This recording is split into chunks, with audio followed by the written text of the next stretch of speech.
Ako to vyzerá v reálnej situácii na vode? Je možné rozoznať ryby, ako ostriež, zubáč, šťuka, sumec? Je to hlavne o praxi, samozrejme, je to možné. Určité ryby samozrejme dajú sa ľahšie odlišovať. Tu, keď sme boli a hádzali sme, tak toto určite ostriež nebude, lebo to vypadá ozaj na kapra alebo väčších kaprov a menšie ryby pri dne.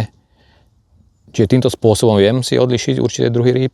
A potom je to o tej praxi, že keď človek chytá a má nastavený určitý hĺbkový rozsah dopredu, lebo tým je to aj dané, že keď mám iný rozsah dopredu, tak tá ryba je inak zobrazená, keď mám iný rozsah hĺbkový, zase to je troška iné. Čiže je to takej praxi, ale tu vidíme krásnu, obrovskú rybu, ktorá tam pláva v stĺpci.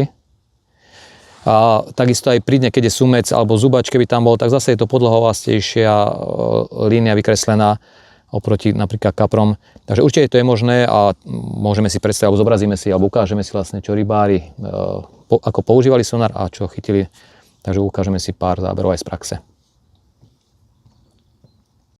Toto všetko, čo vidíte, je húf ostriežov. A teraz si to skúsime ukázať.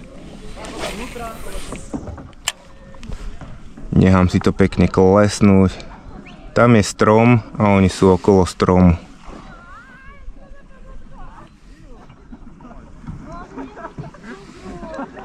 Neskutočný húf. A je tam. Pozrite sa. A je tam.